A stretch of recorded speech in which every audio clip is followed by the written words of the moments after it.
Bonjour, je m'appelle Nicole Reynaud, je suis une habitante de Bussière-Beaufy et je me suis toujours passionnée pour ce bourg. Alors, j'ai quelques petites choses à vous expliquer.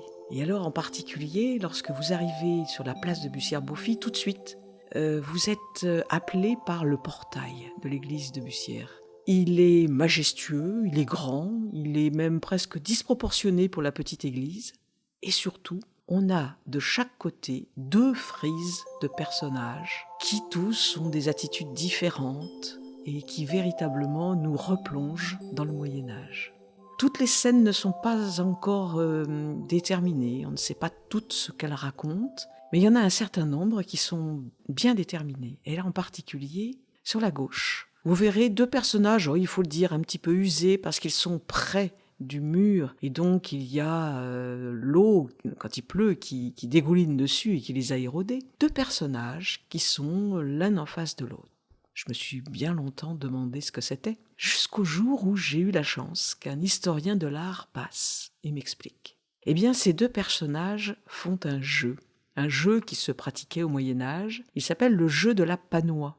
On a à gauche un personnage qui est assis, les jambes allongées, et en face de lui, un autre qui est à 4 pattes. Et tous les 2 tiennent un petit bâton.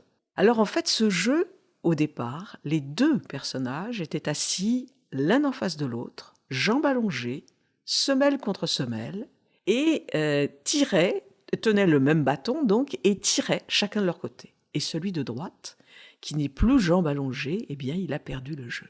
Voilà, donc on se trouve là dans le monde médiéval du XVe siècle, puisque ces frises sont datées du XVe siècle, le monde de la fête et du jeu. Et puis, un petit peu plus loin, on trouve alors 2 autres personnages encore plus étonnants. Celui de gauche est en train de souffler dans un corps qui est malheureusement cassé, mais on reconnaît bien quand même. Et puis, il dirige son corps vers un autre personnage qui a les fesses dirigées devant le corps. Autrement dit, le premier souffle dans les fesses de l'autre. C'est ce qu'on appelle un souffle-à-cul. Ça dit bien ce que ça veut dire. Ces souffle-à-cul, c'est un petit peu étrange.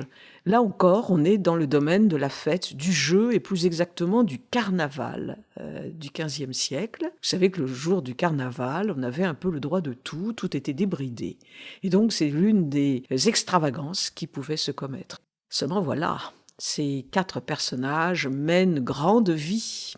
Mais un petit peu plus loin, on est un peu refroidi. Parce qu'il y a là un personnage couché, avec un costume qui laisse entendre que c'est un gentilhomme, et sur lui, il y a un chien qui est couché sur lui et qui est en train de lui manger le cœur.